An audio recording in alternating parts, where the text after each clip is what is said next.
أجمعين إلى قيام يوم الدين. Alhamdulillah, we're making some progress. Slowly we're inching our way towards Ashura. And the subject that we're talking about is what went wrong in the ummah of the Prophet, that everything went back to square one, as if, to the extent that they killed a person from their own tribe, the Muslims from their own ummah, their beloved son of the daughter of the Prophet. What happened? What went wrong with these people? What was going on in their heads? We said that Allah subhanahu wa ta'ala finished the job with Islam and the Prophet to the extent that the nur that He had sent with the Prophet, it can never be extinguished. There's no way it can be extinguished. The Quran puts its finger on this. يُرِيدُونَ لِيُطْفِئُوا نُورَ اللَّهِ وَاللَّهُ مُتِمُّ نُورِهِ. This light can't be extinguished, but we compared it to a projector that will burn your hand. All you can do though with it is to turn it in another direction. And we believe that's what happened. Slowly, slowly this projector, which was shining light on the path of Allah and the path of Tawheed and the path of Islam, slowly this projector is turning to the extent that finally it's not even flashing on the path anymore. What happens? Someone strong enough, someone high enough in status has to come and turn this projector back and flash the light on that path for which this light was even sent for the first place, which was Tawheed. This was Abu Abdullah al-Husayn alayhi salam, the only one left.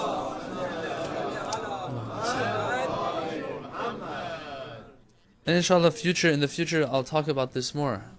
That if Imam Hussein hadn't done it, it would have been over. Because that first layer of close companions to the Prophet and close relatives of the Prophet, they were slowly ceasing to exist. They're all passing away. They're all becoming shaheed. They've all been killed, many of them in the battles before. The only person left that has that status, that he can do this, is Hussein ibn Ali. If he doesn't do it, then his son, for example, Ali ibn al-Hussein, can't do it. He's not of that status in the eyes of these people. These people who've seen the Prophet, or at least heard of him, have seen those who have seen him. So this is what we're talking about. What went wrong with these people? We reached the point where Abu Sufyan has no choice but to give in to Islam. In the conquest of Mecca, he sees that his life is in danger. Those around him, their lives are in danger. He has to give his allegiance to the Prophet. And he does. Becomes Muslim. And the Prophet receives him. The Prophet tells people whoever is with Abu Sufyan is safe.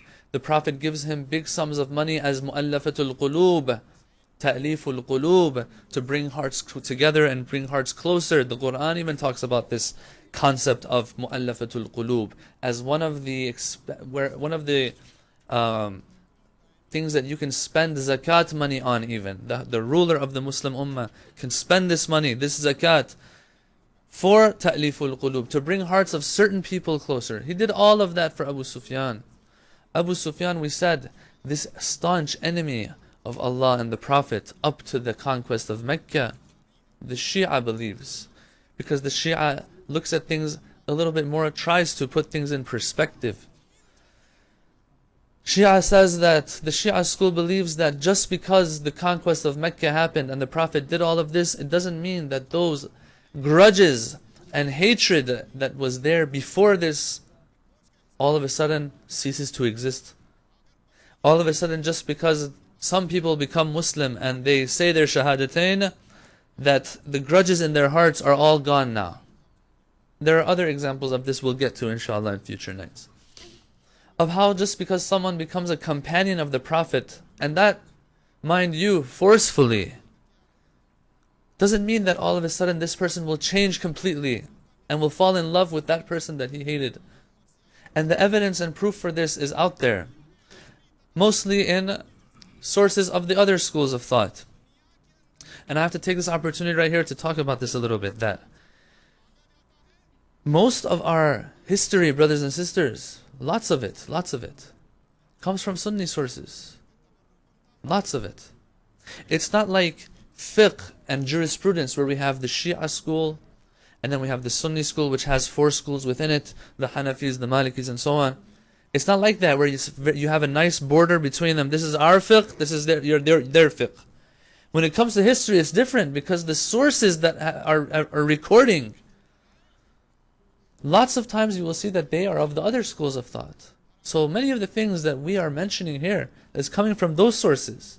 Yes, they might not come from first-hand Sunni sources. This is something that we should all keep in mind. That just because it's in a Sunni source doesn't make it credible necessarily. Some people, they say, oh, how could the Sunnis not believe in what we believe in when it's in their books? Brothers and sisters, if you're going to criticize somebody, you have to criticize them according to their own foundations of thought. You can't criticize someone in another way. Let me give you an example. They make fun of us, the non-Muslims sometimes, those who want to bring Islam down. They'll make fun of our holy book. They'll say, oh, the Quran says, for example, we created the heavens and earth in how many days? 6 days. Right? So, your God isn't powerful enough. He needs 6 days to make this universe. So here, either you're trying to understand the truth, and then you'll give me a chance to explain, or no, you just want to make noise, cause problems. One of these two. We're running out of room again. So we're going to have to recite 3 salawats. Recite 3 salawats, move forward, please.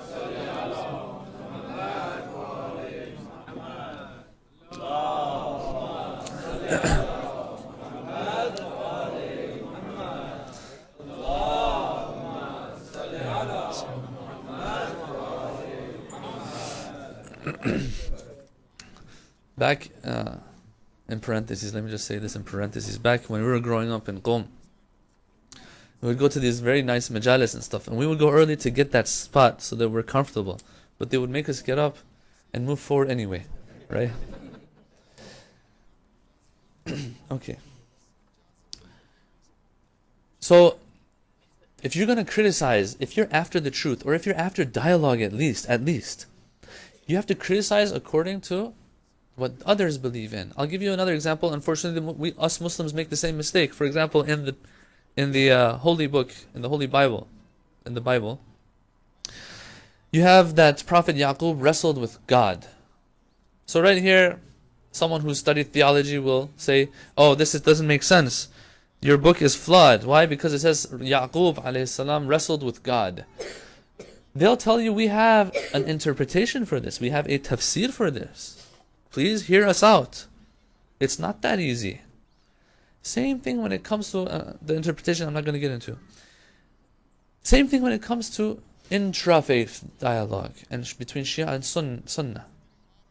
If you're going to criticize, you have to criticize according to them, their books. If they say, yes, it's in a Sunni book, but we don't believe this to be a first-hand book, then we have no choice but to go to the first-hand books. And this is where the story of the books of Ahl Sunnah comes into play. And their approach to these books. We have to understand these things. Lots of times if you understand these things, we won't get into fights too much. We'll get along a little better. Something that our leaders, our ulama are pushing for. Their ulama are pushing for. The ones who really are ulama.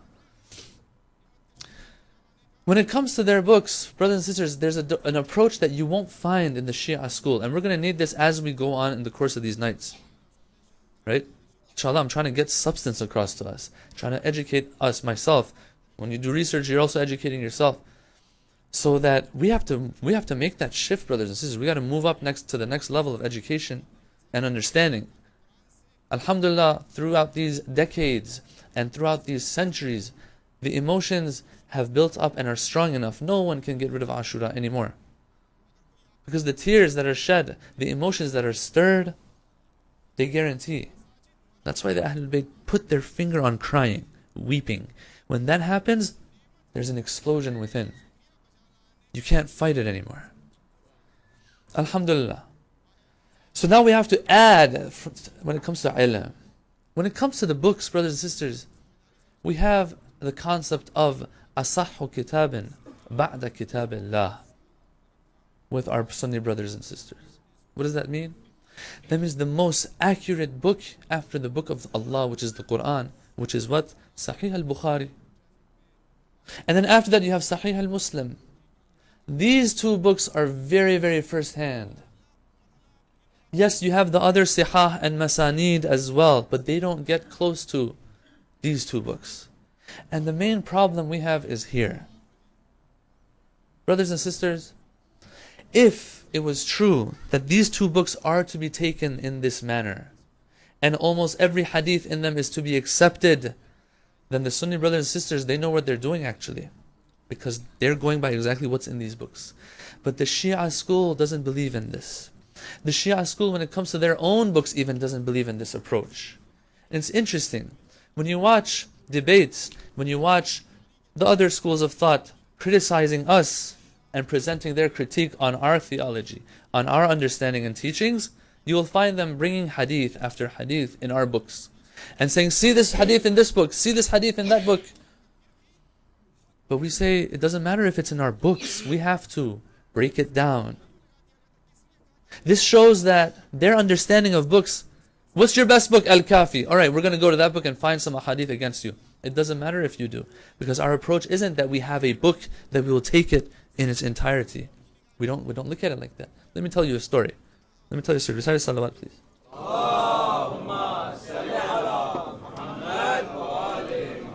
As I've said before, Alhamdulillah, Allah gave tawfiq this year. I had never been on the Hajj trip before. This year I was on the Hajj trip. And there were some experiences that I had there.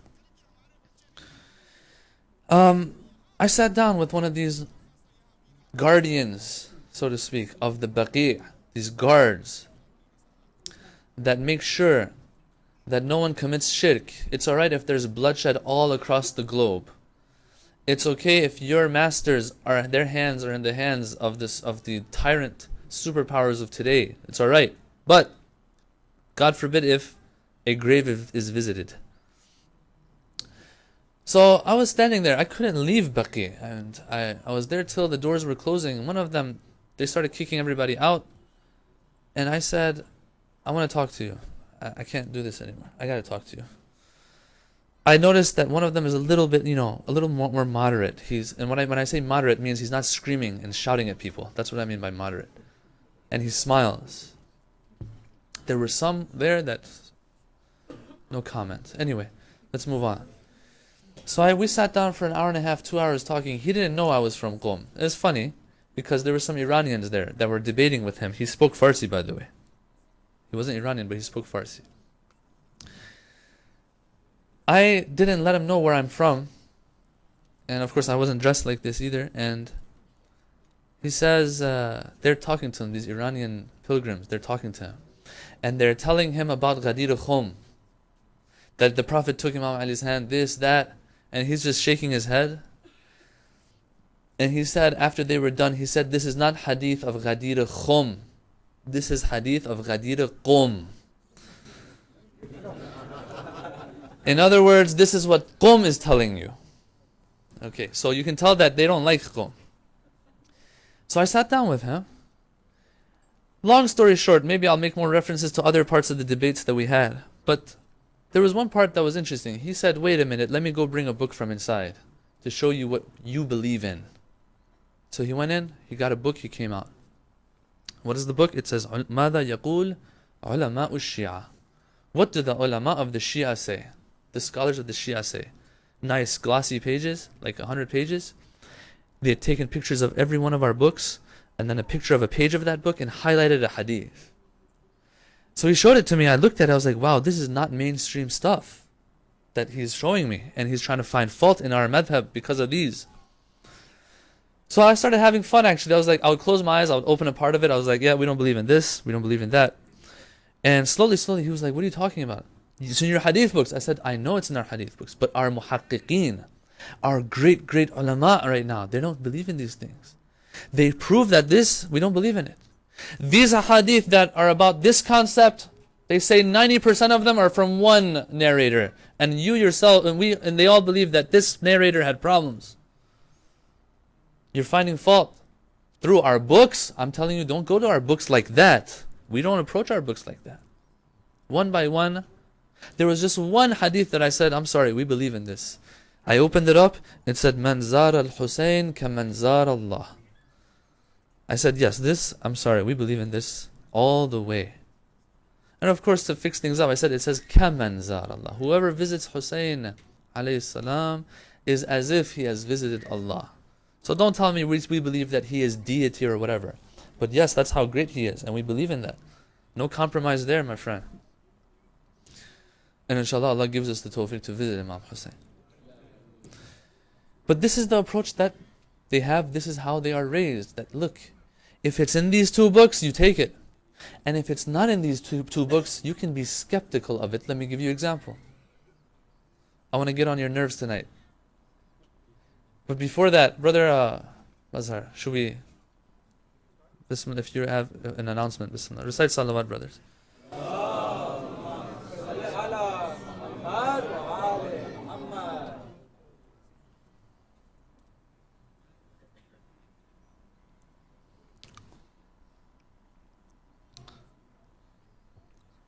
I didn't know about this myself, so don't look at me.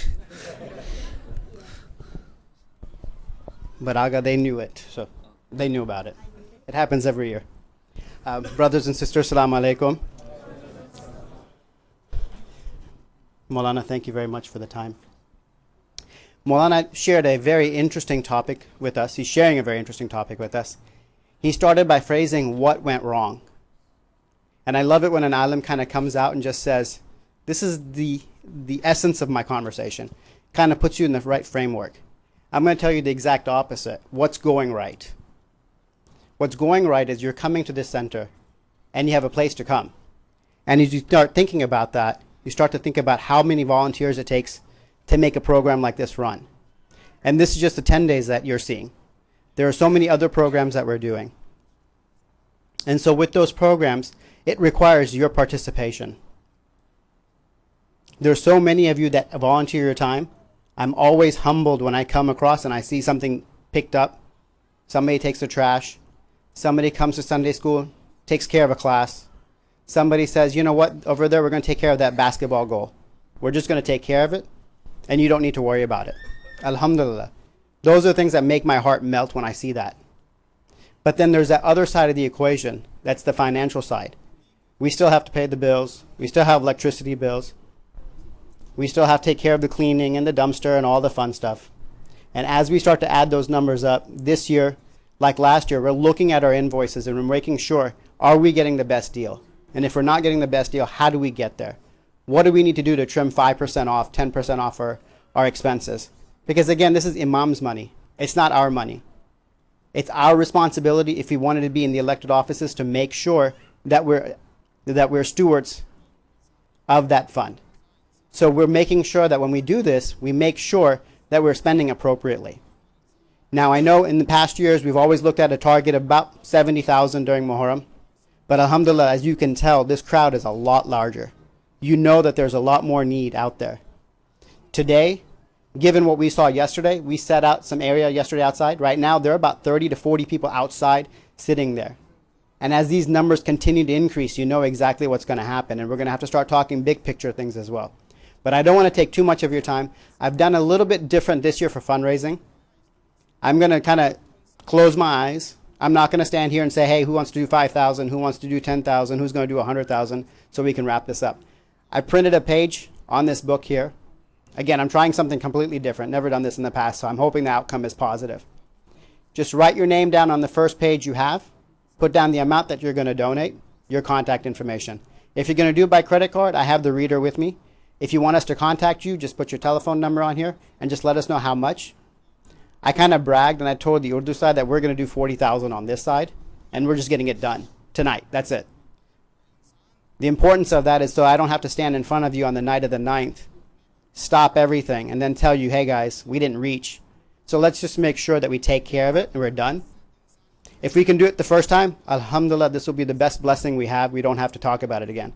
And I know every year everybody's face is just dark and gloom, and why do you do this? And we always say every year we're going to do something different. Well, this year we're doing something different. So please be sure to fill out this document. Just go through it, look at it. It has some dollar amounts on there. Again, I've already told you the target. It's 40,000. Alhamdulillah, I see 40 people right here. 1,000 each, we're done. If you can't do that much, every little bit helps. If it's on your credit card, alhamdulillah, we'll take that. If it's your check, we'll take that. If it's going to be a direct deposit every month, we'll take that as well. So please feel free to talk to me if you have any questions. Inshallah, I'm going to pass the book around the gent side. And then inshallah, once the gent side is done, I'm going to pass it around the ladies. And inshallah, at the end of the evening, hopefully I can come back to you. Let's just say I'll come back to you tomorrow. If we hit 40, I'll smile and I'll tell you we did it. If we didn't, I'll tell you how short we are. And inshallah, we'll continue to do that. So think about it and we'll go from there, okay? Bahar Muhammad wa ali Muhammad salawat.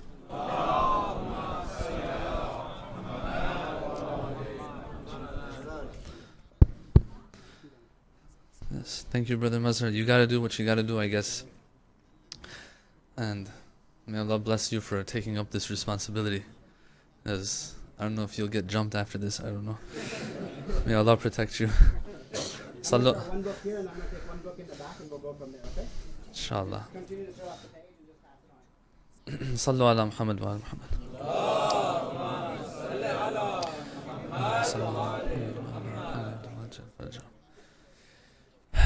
So,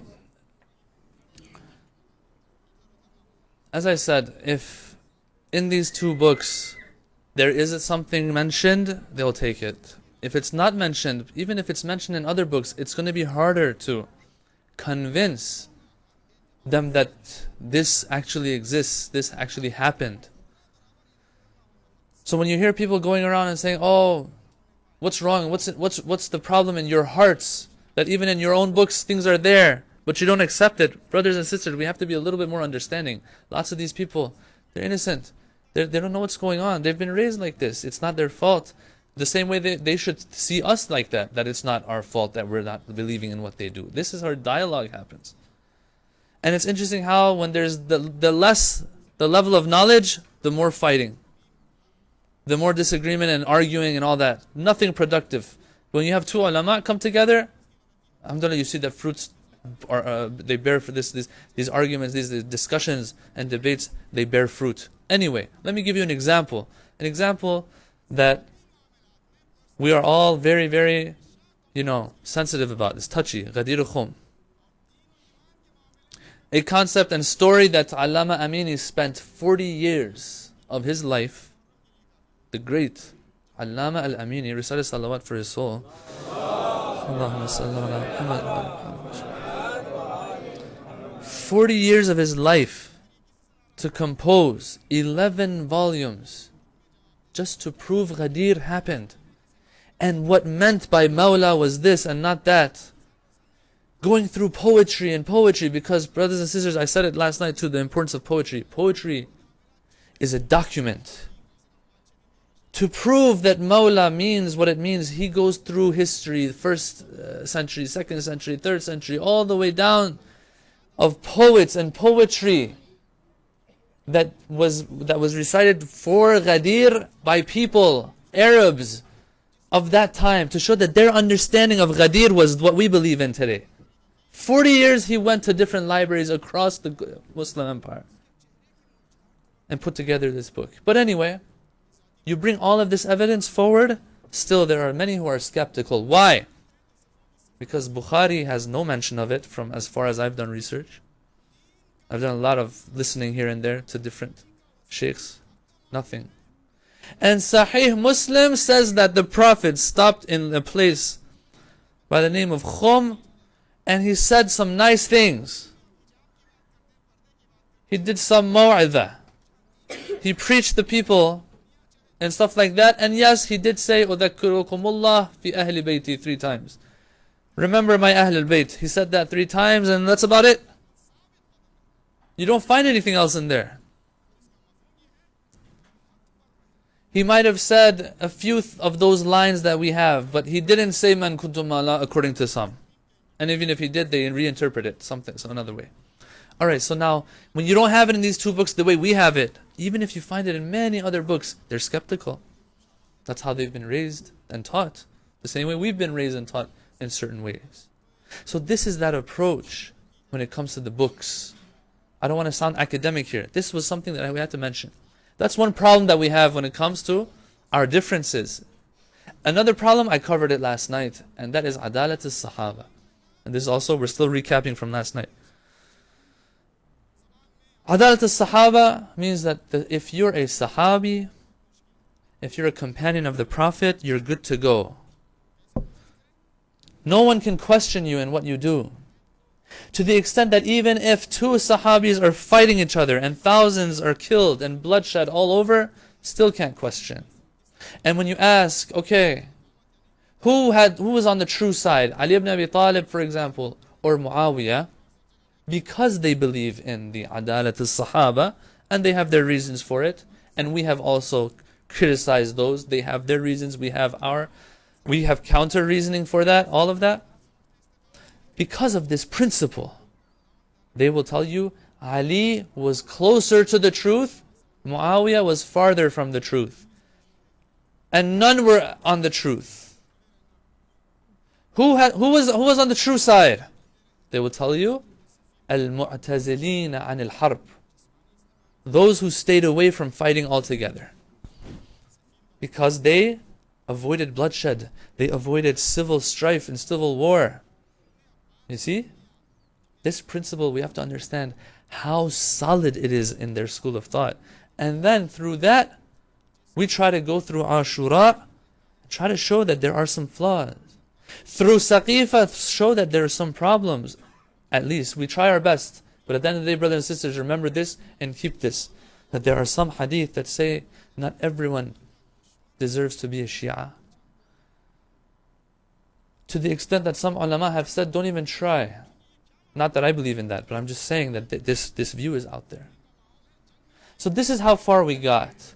And Abu Sufyan, from an outer enemy becoming an inner enemy of the Muslim Ummah, the Prophet has sent him out, he comes back, the Prophet has passed away, he sees that there is fitna going on amongst the Sahaba.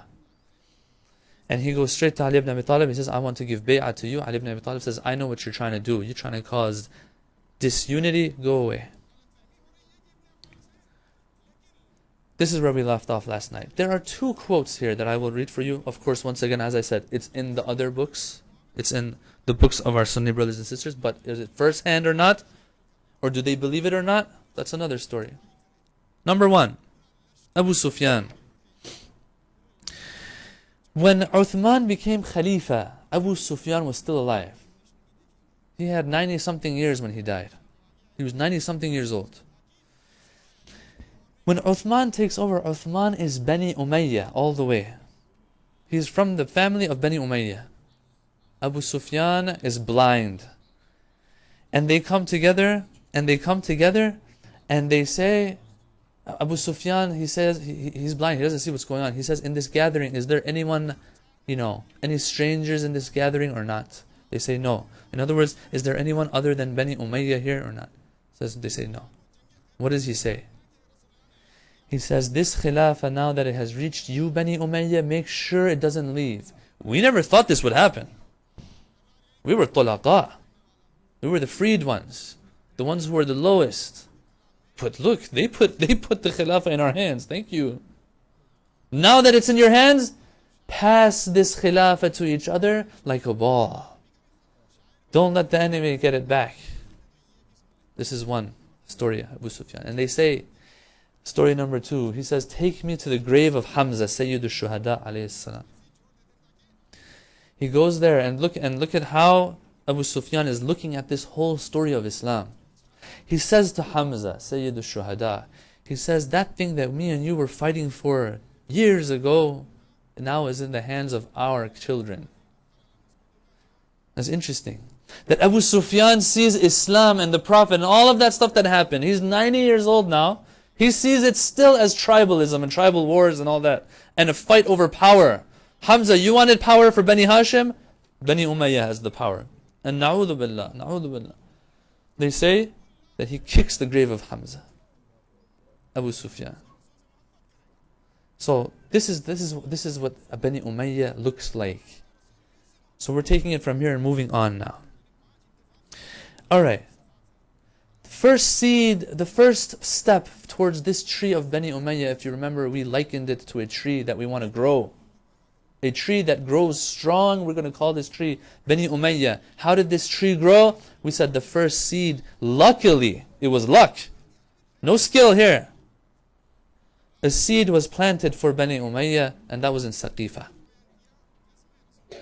And I said we're looking at it not from the perspective of Ali alayhi salam's rights being trampled and so on. We're not even looking at it from that perspective. We're looking at it from the Bani Umayyah perspective. Bani Umayyah says, wow, they took it from him. When you take it from the person who's in charge, who's supposed to be in charge, then anyone else can also do their damage. The seed is planted, brothers and sisters, that was luck. Luck number 2. When you plant a seed, can you just let it go and just leave? Or do you have to till the ground? Make sure there's some sun and all that. Maybe add some fertilizer, I don't know, stuff like that for this seed to actually grow. Just a seed being planted isn't enough. So now the ground is tilled for this seed to grow. Brothers and sisters, what am I talking about? I'm talking about a concept by the name of man'u tadween al-hadith was sunnah.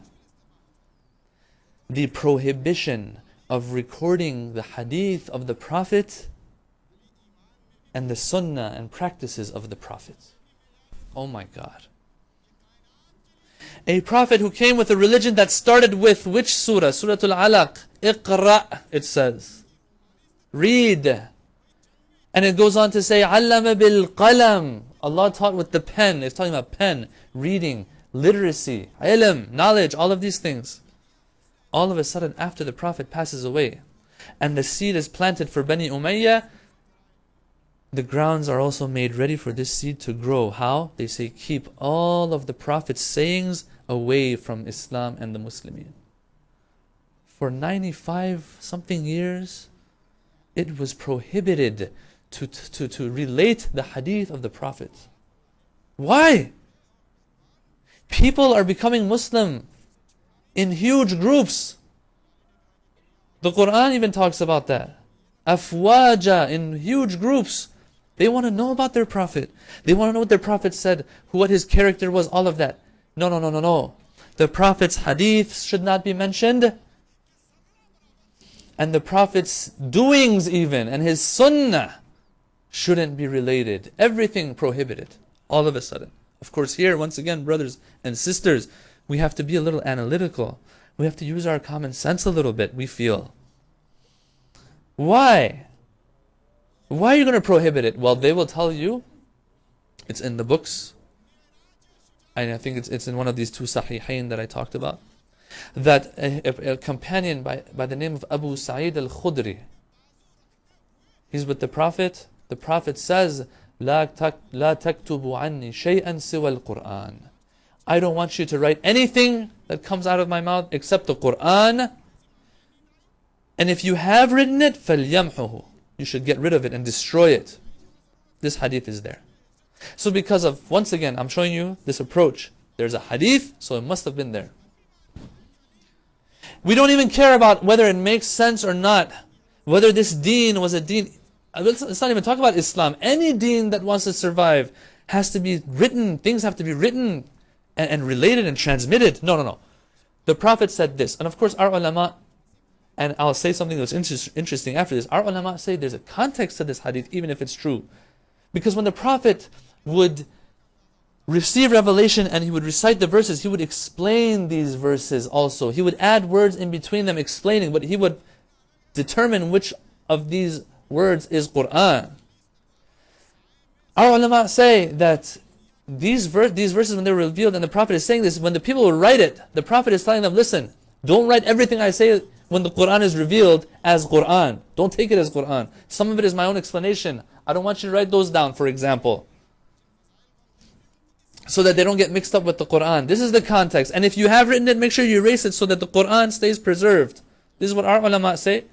And as a matter of fact, this explanation of what Abu Sa'id said, Al-Khudri and all that, in Sahih Bukhari even, Bukhari himself says, this is not the saying of the Prophet. This is This is Abu Sa'id's understanding, and he said this.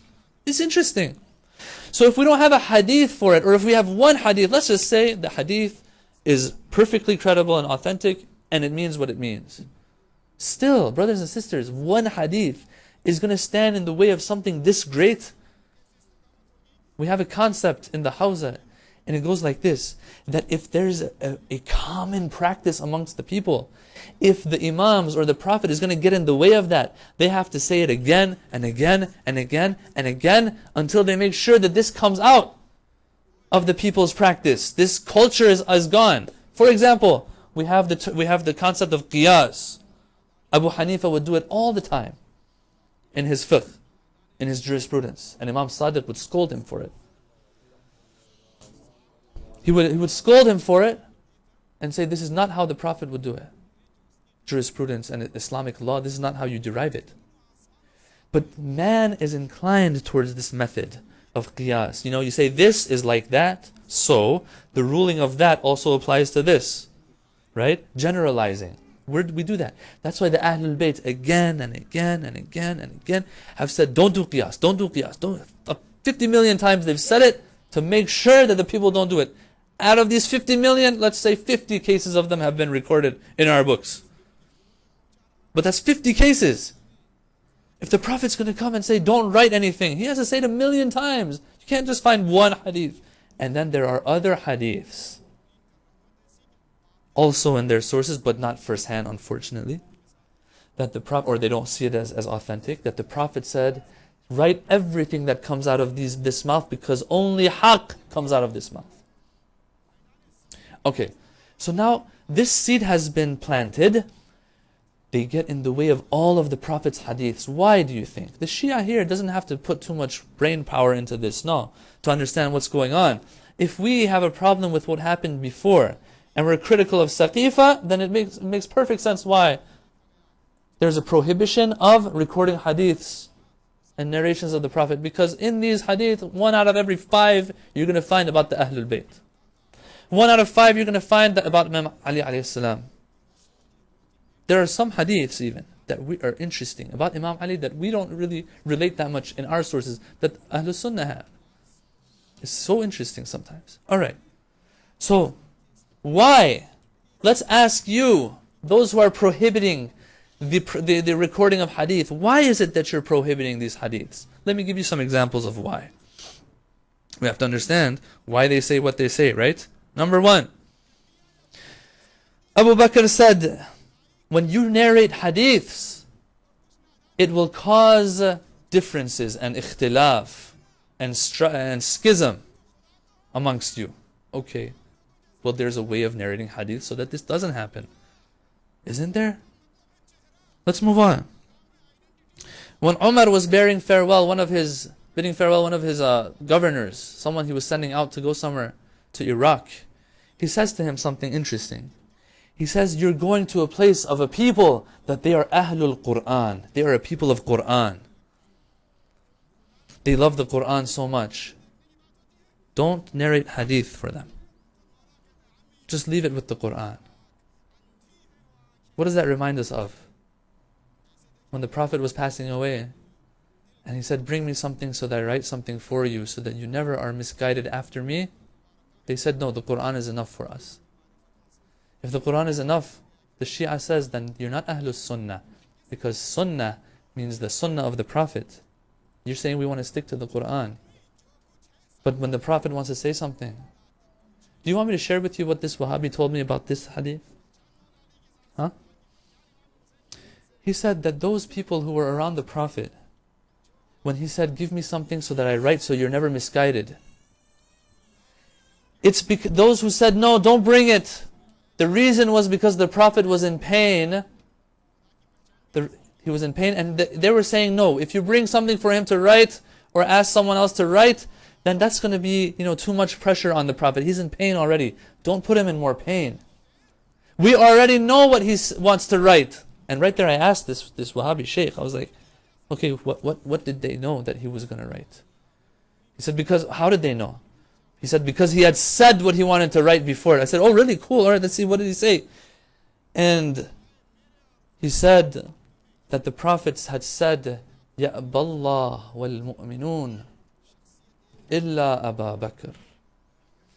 That the Prophet had said before he said, bring me something so that I write it down, he had said that Allah and the mu'mineen refuse to have anyone except Abu Bakr. Umar knew that he wants to write this. He said, don't bother the Prophet any more than this. We know what he said and what he wants. Of course, we don't believe in this, and we have our refutations for this.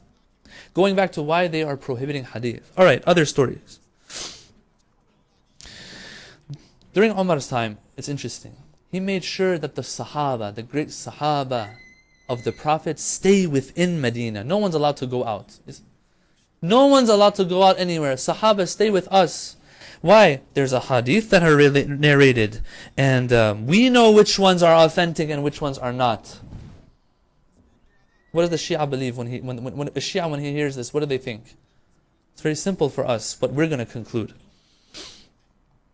With all respect that we have for our brothers of Ahlul Sunnah, we're doing dialogue. During Uthman and Muawiyah's time, they would say, only narrate the hadiths of Abu Bakr and Umar. And only the ones that have to do with worship. Only the ones that were narrated during Abu Bakr and Umar's time, Only those that were mentioned then, we want only those to be mentioned now. And also, now I'm adding this, we believe that since still, even the hadiths that were narrated only and were allowed only in Abu Bakr and Umar's time still had to do with Ahlul Bayt, they say what? We want you only to relate the hadiths that have to do with worship and ibadah. Nothing else. Make sure nothing else is narrated. There's many more stories. I don't know how much time I have. If I can go a little bit longer, that'll be good. If I can.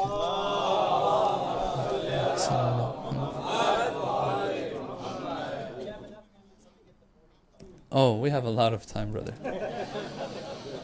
I didn't ask for that much time. We have another story. Aisha relates that her father one night, very anxious, lots of anxiety. He can't sleep and stuff. In the morning she asks, what happened, father? He says, I had 500 hadiths by the Prophet written down. And each of these hadith is a piece of gold for these people. I had 500 hadiths written down by the Prophet, and I wasn't sure what to do with these. Because when I narrate these to others, then things might go wrong, they might be misunderstood, and that is a responsibility on me. I'll be held responsible later. Right here I'll say, no, you won't be held responsible. When you narrate something that the Prophet said, if others misinterpret it, that's their fault, that's their shortcoming, that's their responsibility and their akhirah that they're messing with. You have to do what you have to do. The Quran, is it not misinterpreted? Let's not recite the Quran anymore either. Anyway, I fear that these will be misinterpreted, misunderstood, taken out of context maybe. That's why I burned all of them. These valuable hadiths of the Prophet, burned them all. It was close that during Umar's time this prohibition would be lifted. He gathers as much hadith as he can. He brings the Sahaba together. He asks them what they think about this, and for a month he's thinking what to do with these hadith. And he's this close to allowing these hadiths to go out. But in the end he changes his mind again. These are all stories. When you put the pieces together, it starts making sense. We can look at them in perspective, put them in perspective. Understand why, how this seed was able to grow. When you put that seed, you take the khilafah from who it's supposed to go to, 1. And then 2, all of these precious hadith about Ali ibn Abi Talib and the Ahlul Bayt alayhim salam, you put those aside. After 100 years, what's going to happen, brothers and sisters? What's going to happen? Have we ever played the phone game? You know, when people get into a circle, if someone says something in the ear of the next person, that person says something in the ear of the next, by the time this message goes around, it's changed completely, right? Remember this, in kindergarten we used to play it. Think about it.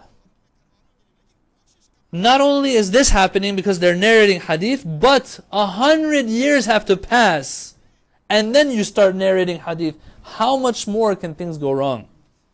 How much more fabrication, or at least mishearing and misnarrating is going to happen?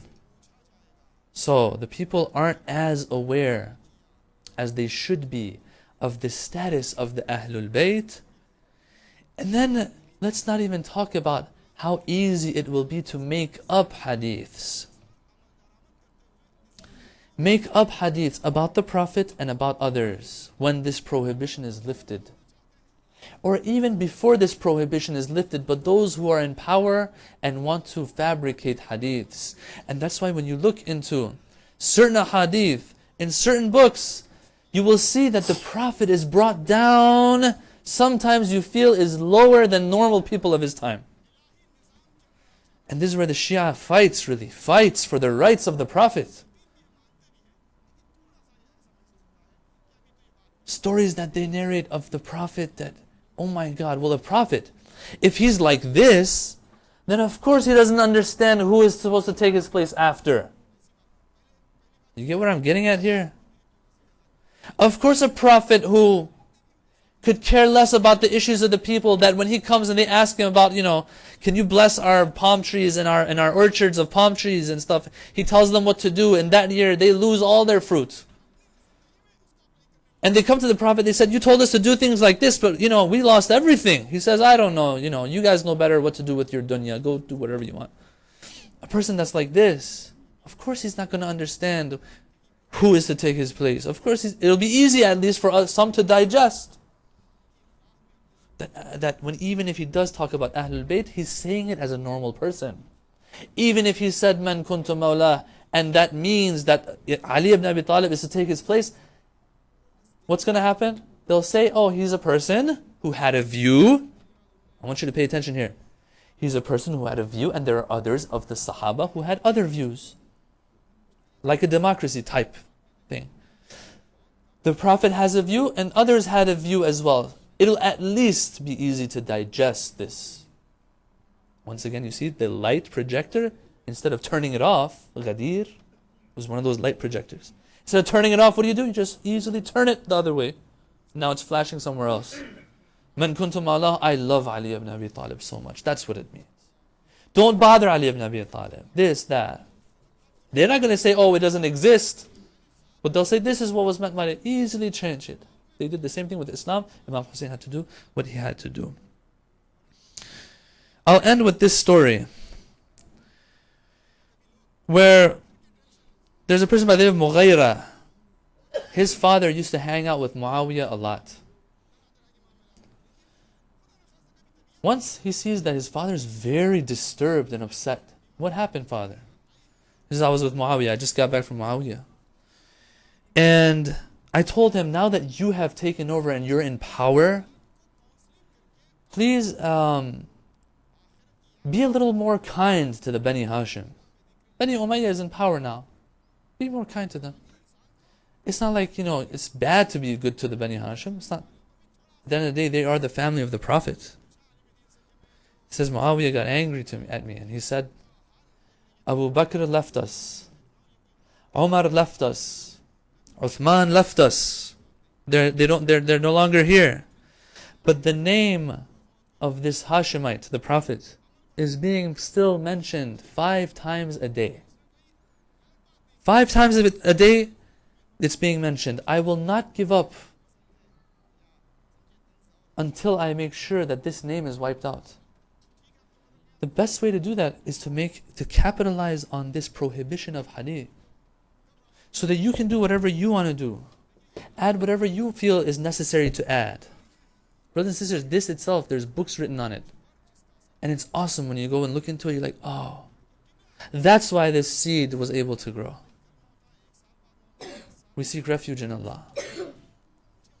Assalamu alayka ya Aba Abdullah. Recite a salawat.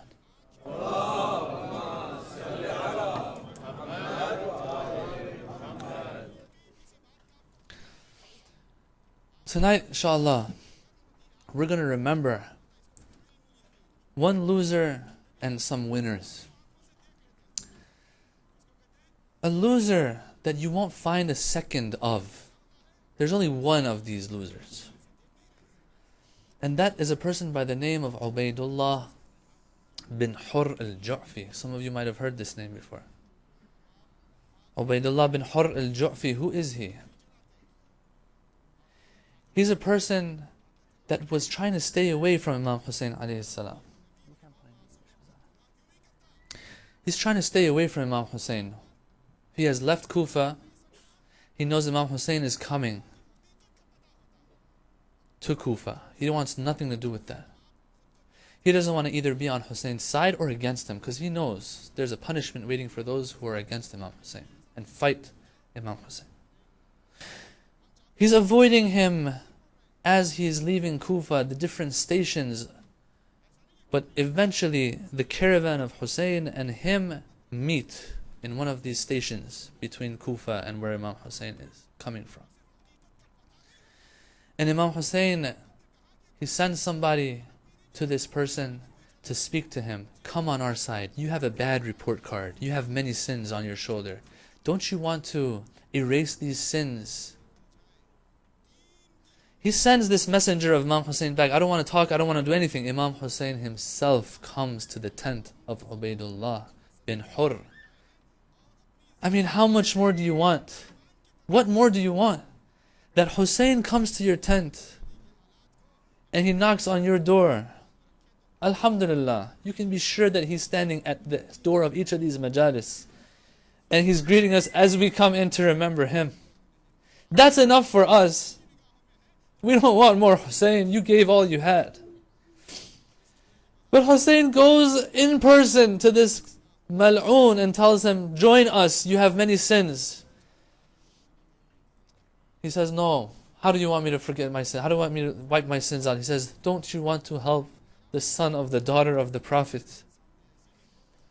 And he says, no, I have a horse that I will give you that inshallah will help you.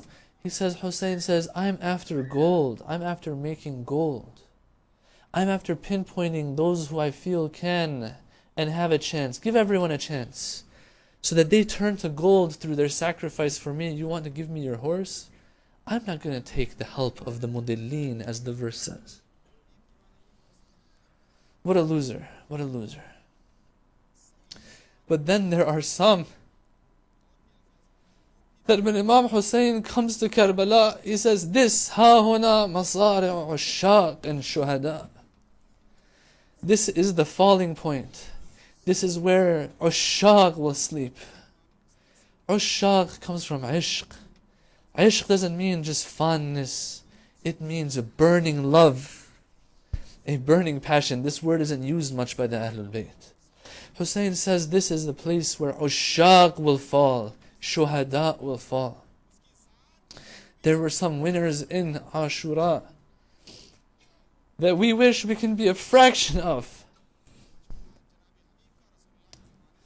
One of them, Zuhair bin Qayn, his story is similar to Ubaydullah bin Hur al-Ju'fi's. Hussein calls him. He comes to the tent of Hussein. He wanted to stay away from all of this too, but he held that respect. And he went to the tent of Hussein when Hussein called him, instead of having Hussein come to him. Before this, he doesn't want to go. He's avoiding. His wife says, go. How can you not respond to the call of the son of the daughter of the Prophet? Go. He goes. He goes. I don't know what happens in that little gathering, that when he comes back, this is not the same Zuhair anymore. He stops at the door of the tent. He says, I'm not even going to waste my time coming in. He tells his wife, you can go, you're free. She says, I'm not leaving. I'm not leaving the camp of Hussein. I'm coming with you. He joins Abu Abdullah. His valor on Ashura is mentioned everywhere until he falls and Hussein comes to him. There are other winners. There are those who said, how can I uniquely help Hussein? There's one youth or one of the companions of Hussein. He sees that Hussein is coming and going in the battlefield. He comes and goes. He has to bring these shuhada back. One by one, Hussein brings them to the Dar al-Harb, the big tent that the bodies of the shuhada lie. Hussein, throughout the day, is getting tired bringing these bodies back. He says, you know what? I will go with Hussein. I will go with Hussein wherever he is. Whenever he is talking to the enemy, I'll be next to him. Arrows come one by one after another, for Hussein. He protects Hussein, just like those who protected Hussein when he was praying. He falls eventually. Imam Hussein hears a very weak voice, Assalamu alayka ya Aba Abdullah. Afaradit, Ya Hussein, are you satisfied with me? Are you happy with me? His body is full of arrows. The blood is just gushing out. Every breath he takes in and exhales, instead blood comes out. Of course I'm happy with you. And then you have another companion. A companion that the Prophet once, they say, held in his arms. They asked him, who is this child that you're holding, you're hugging, you're stroking his head? He's 10, 11 years old. Who is this kid? He said, this kid plays with my Hussein. They play together outside. Hussein is little, maybe 1, 2, 3, 4 years old. He's 12, 13 years old. He takes care of Hussein. When Hussein got dusty, I saw him shaking off the dust from Hussein's clothes. I am hugging him and stroking him. I love whoever loves Hussein, my Hussein. Habib bin Madahir. Habib bin Madahir now is an old man, 75 years old on Ashura. He didn't just say, Hussein, I'm going to be with you. He left everything in Kufa. It wasn't easy. He made an effort for Shahada. He made his way out of Kufa when no one was allowed out, and he joined the army of Hussein. The time came when Hussein falls to the ground. Habib falls to the ground. Hussein comes. Hussein takes this old man in his lap, his head. Habib, what a Habib. What a lover. What a companion. And they take his head to Kufa with the other heads. These are companions of Hussein, one by one. Each have their unique story. But a time came, brothers and sisters. Hussein looks around. There is no Habib. There is no Muslim. Where is everyone? Where are all my companions? Eventually Hussein is even on the ground. No companions to help him. He feels the weight of a shoe and boot on his chest. What is Hussein thinking? Maybe he's thinking, who's gonna take care of my women and children after me? There is no Habib, there is no Abbas. والشمر جالس على صدره. No companions left, only Shamr to take care of the family of Hussein. لا حول ولا قوة إلا بالله العلي العظيم. وسيعلم الذين ظلموا أي منقلب ينقلبون. نسألك اللهم وندعوك باسمك العظيم الأعظم العز الأجل الأكرم بفاطمة وأبيها وبعلها وبنيها والسر المستودع فيها. يا الله يا الله يا الله يا الله يا الله يا الله يا الله يا الله يا الله يا الله يا الله يا رحمن يا رحيم يا مقلب القلوب ثبت قلوبنا على دينك. صلوات.